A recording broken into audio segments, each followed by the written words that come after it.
تمتع بها الشعب المصري بقيت حاضرة في كل تفاصيل الثورة لدرجة أبهرت العالم وجعلت الكثير من قادتها يتباهون بما جرى في مصر. ناصر فرغلي رصد حس الفكاهة في هذه الثورة المصرية. نتابع معنا.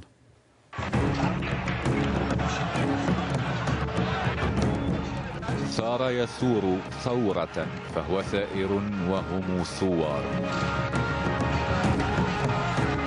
لن يفيدك المعجم أكثر من هذا في فهم ما حدث في مصر بين 25 من يناير و11 من فبراير. ثورة حقيقية في بلد قيل إنه يثور أبو الهول أولا ثم يثور المصريون، لكن الصورة لا تكذب.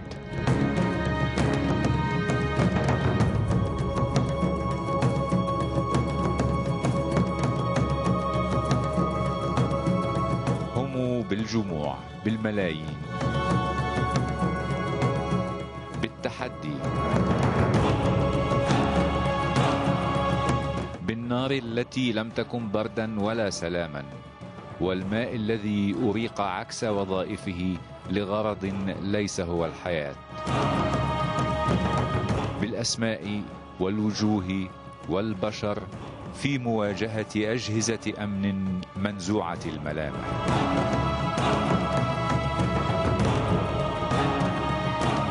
هؤلاء الذين ولدوا فوجدوا الشمس تشرق من الشرق وتغرب في الغرب وحسني مبارك رئيسا، هم اليوم بقدر خرافي من الجسارة يتحدون قوى كأنها الطبيعة نفسها، وتحت أنظار العالم الحديث وكاميراته وأقماره الصناعية وبثه المباشر لعلها تكون الثورة التي حظيت بأكبر تغطية في التاريخ. ثورة ككل الثورات، لكنها ليست ككل الثورات. قيل إن كل ما يأتي إلى مصر يتمصر، كما قال شاعر العراق الأكبر مهدي الجواهري: حتى الطبيعة عندها تتمصر. في كل دقيقة لوحة ترسمها إرادة شعب وتتلقفها العدسات. حتى اللقطة الأشهر في القرن العشرين، رجل دبابات ميدان بكين السماوي، تمصرت في الثورة المصرية.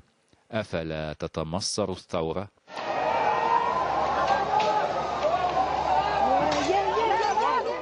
جدع جدع جدع.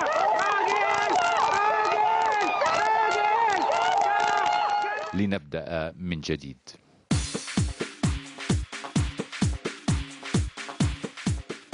فقط في مصر يقنعك أطفالك أن تصطحبهم إلى الثورة بدلا من حديقة الحيوان.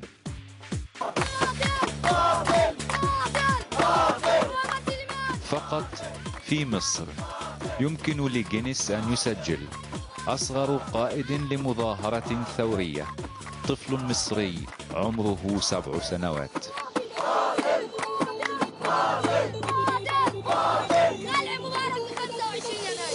تم تحطيم الرقم القياسي السابق بواسطة طفل من الإسكندرية عمره 4 سنوات.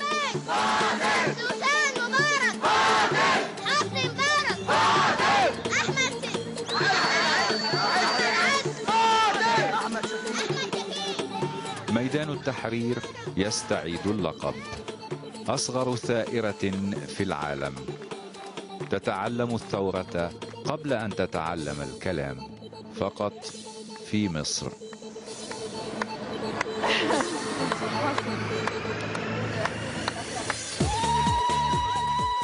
فقط في مصر يمكن للعرسان أن يختاروا بين زفة في سيارة رياضية مكشوفة أو دبابة من طراز M60، الزغرودة والطلقة في هواء واحد. فقط في مصر الثوار في عمر جيفارا وجسارة جيفارا، لكنهم يبتدعون أغطية رأس لا تشبه قبعته الشهيرة. في التحرير التراجيديا لا تنقص الميدان.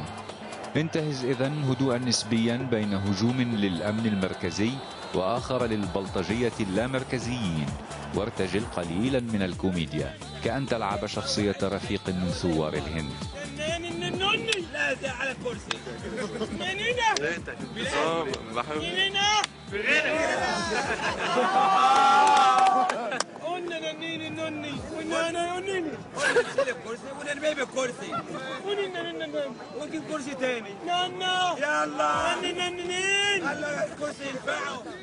في مصر فقط تستطيع النكتة أن تكون بيانا ثوريا.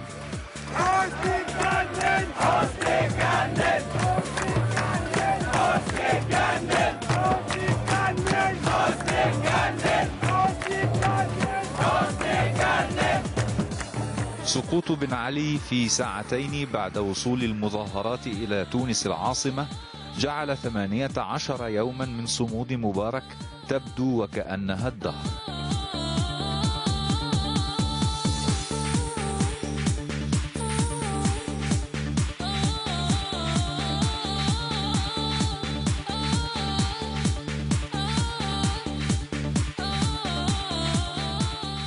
معاناة هذا الشاب لم تدم كثيرا، فقد تم افتتاح حلاق الثورة وبالمجان للثوار طبعا.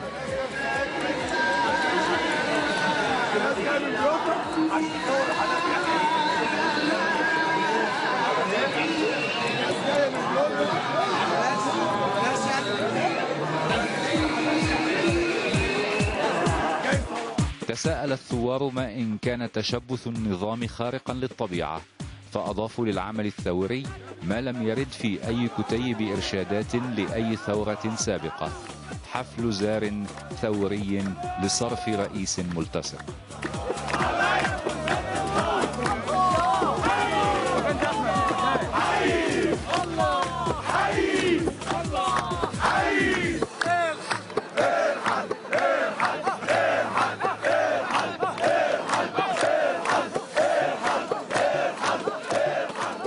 لم تفرز الثورة قائدها بعد، لكنها أفرزت حلاقها وكذلك مغنيها ومنشديها.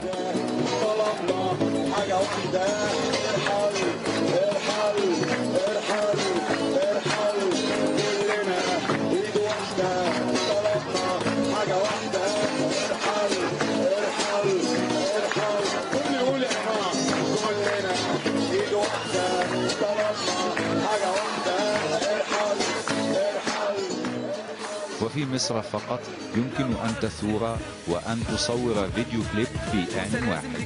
أو تكون ابن وزير، الحياة هتكون لك أحلى، جيلك شغلك في السرير، كله يقول عايز تغيير، كله نايم جنب الزير، كل واحد جوه جحره الإمتى نعيش زي الصراصير.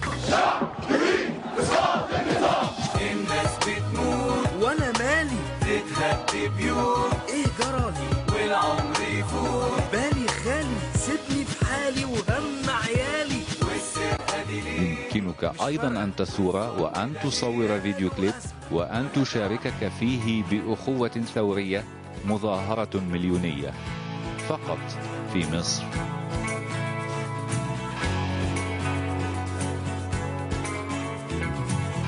نزلت وقلت أنا مش راجع، وكتبت بدمي في كل شارع، سمعنا اللي ما كانش سامع، واتكسرت كل الموانع، سلاحنا كان أحلامنا، وبكرة واضح قدامنا، من زمان بنستنى، بندور مش لاقيين مكاننا، في كل شارع في بلادي. النظام المترنح حاول الرد، استعان بأحد أهم أسلحته، صوت العصر ورجل المرحلة ورمزها الفريد في نوعه، شعبولة. 25 ميدان التحرير، يوم هنعيش نفتكره كتير، عايزين بقى نفتكره بخير، ونعيش ونفرح بالتغيير، يا بلد عيال اللي مولعة، كبر دماغك وسعها، راجل كبر مخك، كبر دماغك وسعها. وبينما كان آلاف الخارجين على القانون يمرون من تحت أنف حارس بوابة سجن المرج، كان المذكور يصرخ متوسلا أن اتركوا عجول مزرعة السجن حتى لا يناله العقاب.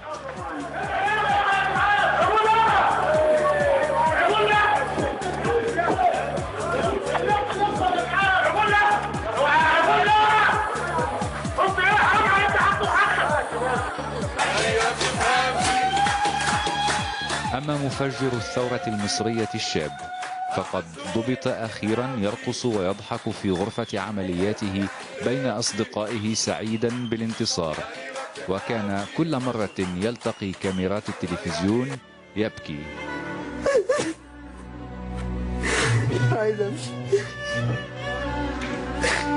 ثم كان يبكي أيضا.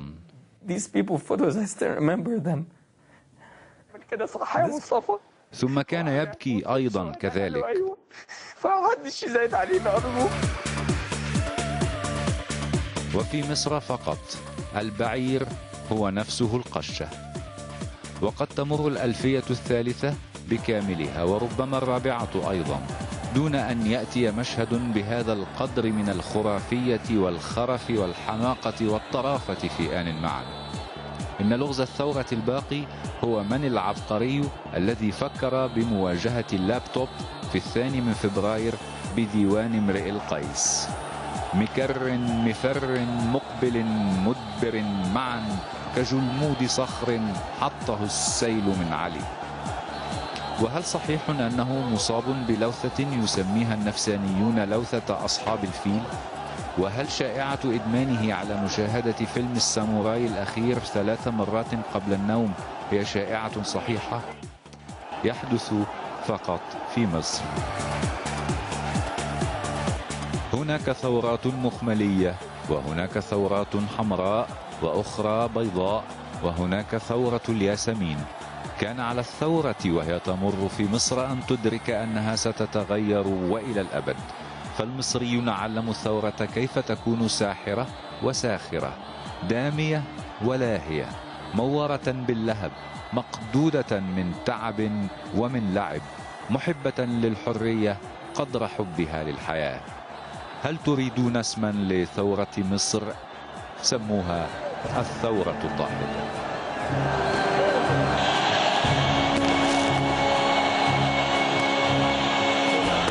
ناصر فرغلي، BBC.